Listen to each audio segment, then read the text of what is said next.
from ownership to shared mobility or mobility as a service, which actually combines basically, the axis 2 and 3. And, there is, a massive change and massive transformation. And, when I look at mobility as a service, maybe I know as the last comment, I see a business transformation and disruption. And when I look at this, I see 5 business layers. So number one, kind of value driver and profit pool and business layer is the self-driving system itself, and that's one of the most massive engineering challenges of our lifetime.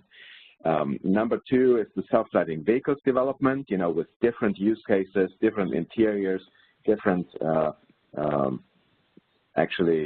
services for ride-hailing, ride-pooling, and other types of vehicles. Maybe a gaming part and a fitness part and a wellness part and an office part or a lounge part.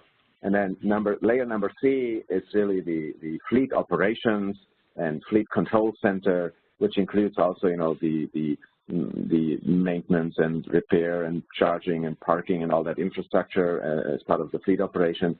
Layer number 4 is the mobility platform with all these different kinds of mobility services like ride-hailing, ride-pooling, and so forth.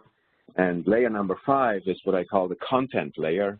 And, the content providers, network, which offer, education, which offer services like, productivity, which offer,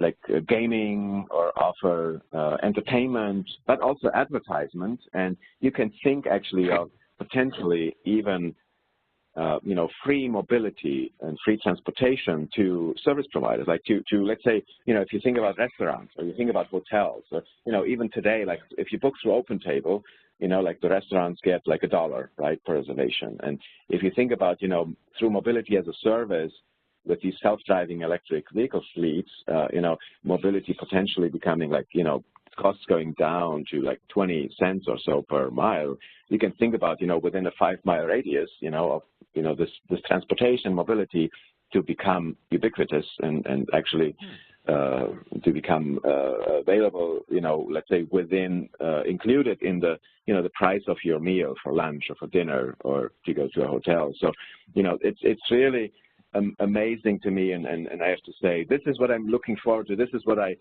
this is what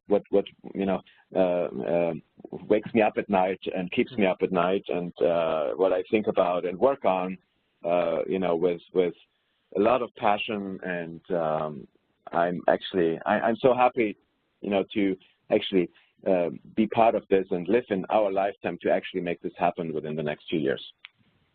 Mm. Yeah, it is.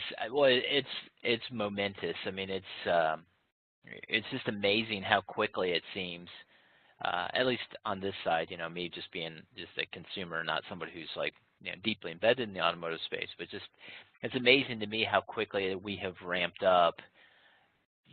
The ideas of autonomous vehicles and finally the advent of electric vehicles and just all this kind of technology and. The exponentiality of it is it's mind-boggling. This in this space and in other spaces, just all the tech. So, well, JJ, thank you so much for your time. This has been really great and really enlightening. I appreciate it. Like I said, I'm gonna get this over to